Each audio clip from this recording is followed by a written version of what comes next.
New English school Taked इथं अल्पवयीन मुलीवर अत्याचार झाल्यानंतर ग्रामसभेचं आयोजन.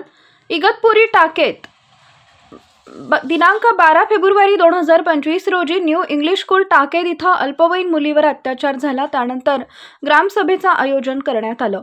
घोटी पोलीस ठाणे येथील पोलीस निरीक्षक विनोद पाटील सर हे एक उच्च शिक्षित IAS अधिकारी असून एक जबाबदार व्यक्ती आहेत आणि न्यू इंग्लिश स्कूल टाकेद येथील अत्याचार घटनेचे मुख्य तपास अधिकारी देखील आहेत. त्यामुळे त्यांना सदर घटनेसंदर्भात इत्थंभूत माहिती आहे असं मी समजतो आणि माझ्या माहितीप्रमाणे सदर घटनेतील पीडित ही 13 वर्षाची अल्पवयीन विद्यार्थी असून ती हयात आहे आणि ही सर्व कल्पना विनोद पाटील सर यांना असताना ते आपल्या संभाषणात तिला श्रद्धांजली अर्पण करतात. हे कितपत योग्य आहे किंवा जिवंत व्यक्तींना श्रद्धांजली अर्पण करून पाटील साहेबांना काय सिद्ध करायचं आहे याचाही खुलासा त्यांनी करावा व जर अनवधनानं त्यांच्याकडून बोललं गेलं असेल तर त्यांनी या संदर्भात जाहीर माफी मागावी.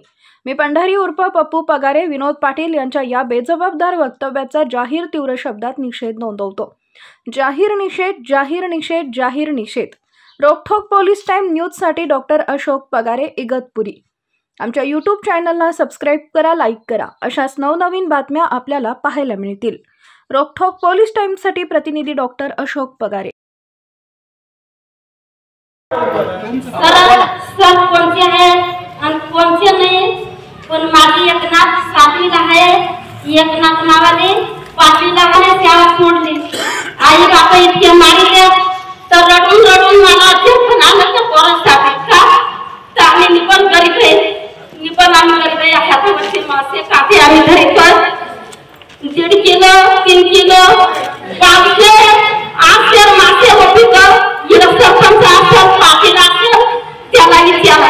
असे आम्ही दिवस काढले. आमच्या मुलाचे दिवस गेले, सासू सासऱ्यांचे दिवस गेले. मला आई बाबा नाही, कोणी नाही, सासू सासरे नाही.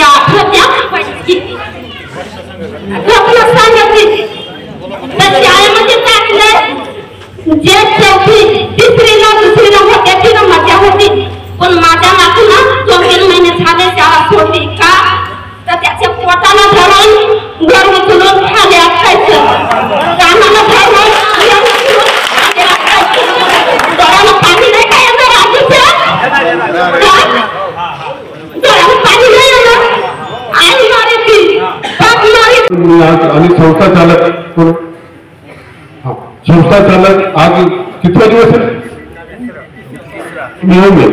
बरं. मला आता या माध्यमातून एक आम्ही जास्त वेळ घेणार नाही, कारण आमचं आता सगळीकडे फिरून झालंय. पालकांच्या मनामध्ये भीती भरली होती. लहान लहान मुलं मुली अक्षरशः शाळेत यायला नाही म्हणतात. लक्षात द्या. आणि ही वेळ कशामुळे आली? फक्त तुमचा दुर्लक्ष झाल्यामुळे आली.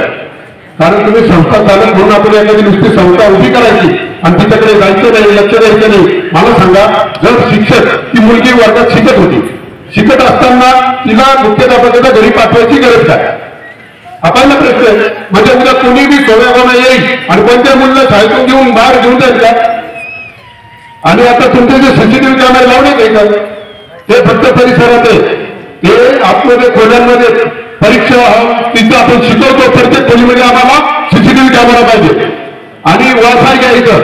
आणि ज्या पालकाची मुलगी इथे वर्गात शिकते, मुलगा शिकतोय, त्याच्या मोबाईलमध्ये ऍप डाउनलोड करून तुम्ही द्या. त्याला घरून पाहता आलं पाहिजे, हा शिक्षक शिकवतोय का, माझ्या पाल्य शिकतोय का, माझी मुलगी वर्गात आहे का, हे सुद्धा त्याला कळलं पाहिजे. या सूचना महत्वाच्या आहेत. कारण ही शाळा अतिशय दर्जेदार शाळा आहे. 50-40-50 गावांचे मुलं मुली, गोरगरीबाचे मुलं या शाळेमध्ये शिकतात. एक चांगल्या दर्जाचं शिक्षण मिळतंय. या शाळेला महाराष्ट्राला चांगले अधिकारी दिले, पोलीस दिले, वकील दिले, सचिव दिले. पण मग आता तुम्ही हे नाव खराब करायचं काम केलंय. त्या अपराधाला मी भेटलो, लक्षात घ्या. त्याला म्हटलं काय बाबा मी तुझ्या मदतीला आलोय, काय झालं? तर मला म्हणजे माझ्याकडून चूक झाली. मला सांगा, 53 वर्ष वयाचा माणूस आहे. आज 3 वर्षांना तो रिटायर होणार आहे. आज त्याच्याकडे चूक घडली. तुम्हाला काय वाटतं की आज एकच चूक असेल का? आतापर्यंत त्यांनी अनेक मुली पण नवजनाच्या हाताखाली गेल्या असतील. फक्त त्या मुलीनं मैत्रिणीने सांगितलं आणि म्हणून त्या मैत्रिणी शाळेची सुरुवात माझ्या माझी होती. या शाळेचे पहिले शिक्षक होते माझी आई. मी हे सांगितलं की माझी 2 दिवसापासून जीव गेला. माझी आई ह्या स्थापित मध्ये राहिलेली. पावसर तांदूळ तुमच्या सगळ्यांची नावं सांगतील, जुन्या सगळ्या लोकांची नावं माझ्या आई असं सांगतील. अतिशय दुर्दैवी घटना आहे. मी तुमच्या सगळ्यांच्या ज्या भावना आहेत त्या भावना तुमच्याबरोबर आहेत. मी माझ्या दुर्दैवानं 2021च्या एंडला माझी मिसेस कोरोनामध्ये गेली. दुर्दैव असून मला फक्त पुढचं एक वाक्य बोलायचं, ज्या वडिलांनी शाळा काढली ते वडील त्यानंतर 6 महिन्यानंतर गेले. मला एवढं सांगायचं एक मुलगी माझी आहे. मी माझ्या गेलेल्या पत्नीची आणि मुलीची शपथ घेऊन सांगतो, ह्या बाबांना तुमच्या इच्छेप्रमाणे माझ्या इच्छेप्रमाणे जो कृत्य केले त्या कृतीची शिक्षा होईपर्यंत फाशीची शिक्षा होईपर्यंत तुमच्याबरोबर सांगतो नाही. प्रामाणिकपणे सांगतो, सगळ्यांसमोर करतो. जी मुलीच्या 12वी पर्यंत दाखवली आहे, संपूर्ण शिक्षणाची व्यवस्था ही आम्ही संस्थेच्या वतीने करून 1,000 रुपयाची तसबी त्या कुटुंबाला तिच्या शिक्षणासाठी लागणार नाही याची निश्चित ग्वाही तुम्हाला सगळ्यांना देतो. उद्या मी संस्थेचा अध्यक्ष संस्थेकडे असे लागत नसेल, उद्या या संस्थेने केलं नाही तर हा माझा वैयक्तिक शब्द आहे. त्या मुलीच्या संपूर्ण शिक्षणाची जबाबदारी आज पहिली शाळा काढली म्हणून आज मुलींना ज्ञानदानाचं शिक्षण मिळालं. त्यामुळे सर्वप्रथम मातासाहेबांना विनम्र अभिवादन. आज आपण बघतोय 2 दिवस झाले ही घटना घडली, परंतु आपल्या जिल्ह्याचे कलेक्टर, जिल्ह्याच्या शिव मॅडम, शिक्षण संचालक, पालकमंत्री कोणीही आलं नाही. एखादी जर दुसरी घटना घडली असती तर कुत्र्यासारखे पळत गेले असते, बरोबर नाही? परंतु खेडेगावामध्ये एका गोरगरिबाची मुलगी आहे म्हणून यांना काही देणं घेणं नाही. परंतु मागास बघितलं मी आल्यानंतर बरेच पालक म्हणत होते, बरेच शिक्षक असे चिमटा घेतात, हात लावतात, असे कसे करतात. त्या नाराजांना फाशी तर झालीच पाहिजे, त्यासाठी आपला पाठपुरावा आहे. काल मी त्या मुलीला सिव्हिल हॉस्पिटलला भेटलो. त्याच्यानंतर माझा पोलीस प्रशासनावरती विश्वास आहे, परंतु अशा बऱ्याच केसेस बघितल्या का पोस्कोचे गुन्हेगार 3 महिन्याचे हात बाहेर आले. त्यामुळं मी काल मॅजिस्ट्रेट जज जिल्हा न्यायाधीशांना मी बोललो, मी त्यांना विनंती केली तर खालून चार्जशीट जर चुकीच्या पद्धतीने दाखल झाली त्या आयोगावरती पण गुन्हा दाखल करावा लागला आम्हाला. तर बऱ्याच केसेस असंच आहेत. मी सिव्हिल सर्जनशी पण बोललो, मेडिकल सर्टिफिकेट पण त्याच्यात मी चुकीचं झालं नाही पाहिजे, तर मेडिकल सर्टिफिकेट सगळं अवलंबून असतं. तर ते जेवढे दोषी आहेत तेवढे संस्था चालक कारणीभूत आहेत. तर यांनी जर संस्थेला जर व्यवस्थित नियमून ठेवली असती, व्यवस्थित त्यांनी जर बंधन आणले असते, ही घटना घडली नसती. आम्ही म्हणत नाही शाळा बंद करा, परंतु ह्या शाळेमध्ये जेवढे शिक्षक आहेत त्या शिक्षकांना काढून सगळ्या महिला शिक्षिका बघा, ही माझी मागणी आहे. तुमचं काय म्हणणं आहे? महिला शिक्षिका माहिती गोळा केली त्या पालकांच्या माध्यमातून मी नागरिक सन्माननीय व्यक्ती, या संस्थेचे पदाधिकारी व पालक वर्ग, आपण आज या ठिकाणी मोठ्या संख्येने उपस्थित आहात. खरंच एक ज्वलंत प्रश्न आहे. मी आपल्याला सांगू इच्छितो की 8 दिवसापूर्वी याच शाळेच्या पटांगणात याच ठिकाणी आम्ही कार्यशाळा घेतली होती. नवीन कायद्याची जनजागृती, मुलांना नवीन कायदा ज्ञात व्हावा, त्यांना माहीत असावं, त्या उद्देशाने आम्ही घेतली होती. आणि त्याचं दर्शन म्हणून की आपण या ठिकाणी याच घटनेच्या अनुषंगाने काही विद्यार्थ्यांना जाणीव झाली तर त्याच्या पालकांना यावर माहिती दिली आणि त्या अनुषंगाने पालकांनी पुढाकार घेऊन या घटनेबाबत कुठेतरी दखल दिल्याने आपण हा गुन्हा नोंद केला आणि त्याच अनुषंगाने कारवाई झाली आहे. महत्वाचं हा सगळ्या गावाला विनंती आहे की आपलं मूल या ठिकाणी शिकतंय. आज आपण सर्व जागृतीने आला आहात. माफ करा माझं बोलणं जर तुम्हाला चुकीचं वाटत असेल, पण यापूर्वी आपण कधी आपल्या पाल्याकडे चौकशी केली का? तू कितवीला जातोस, काय आज शिकला, आज काय झालं, याबद्दल आपण बरेचसे अनभिज्ञ असतो.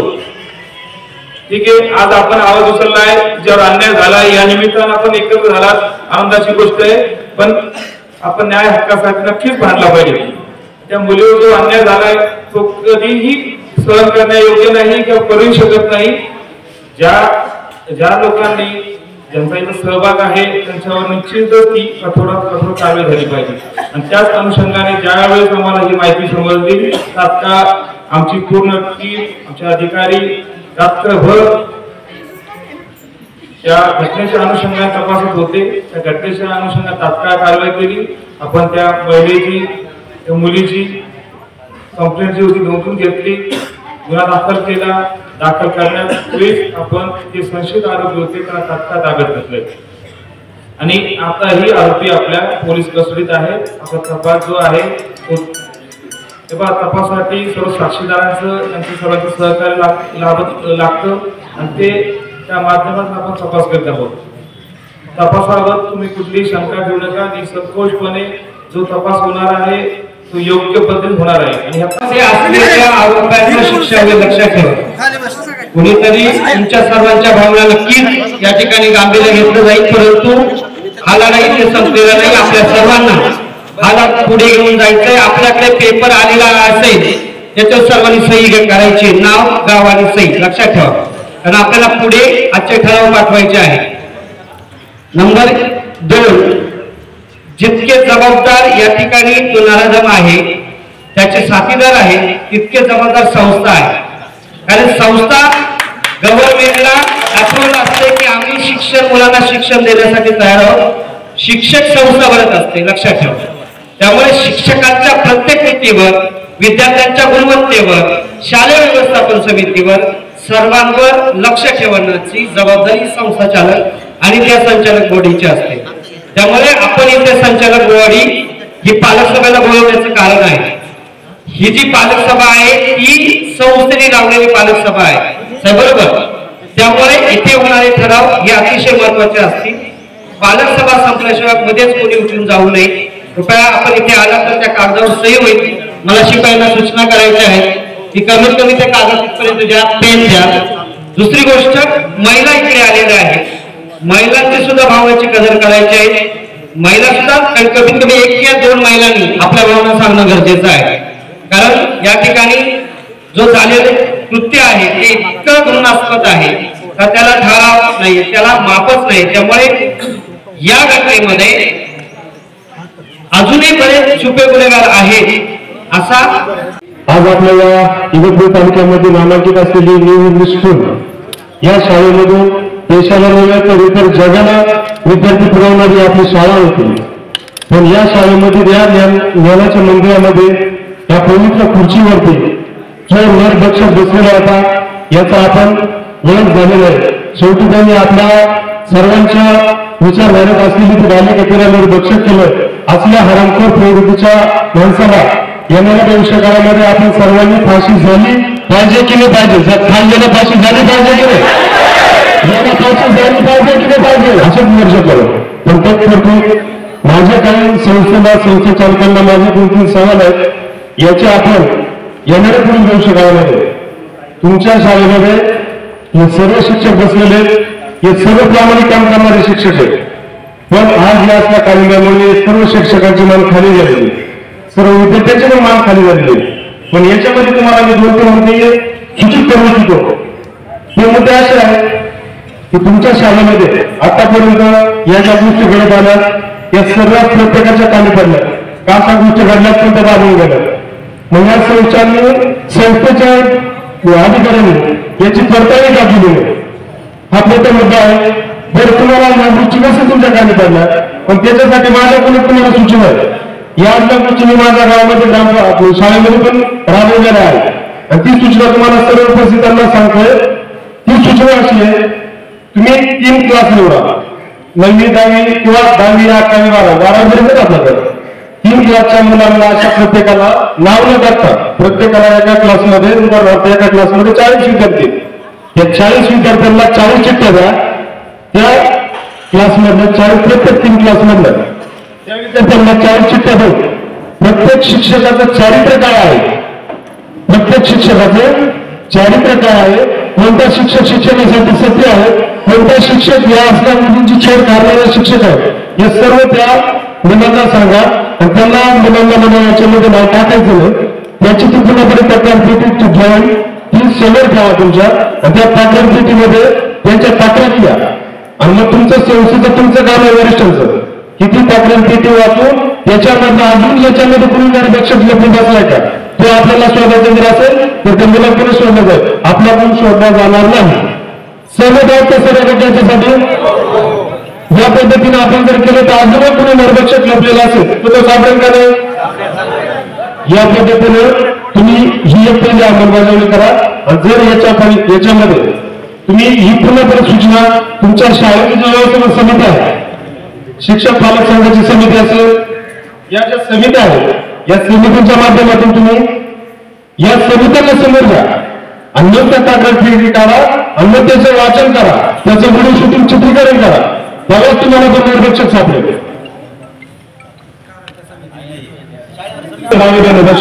हा एक माझा मुद्दा आहे.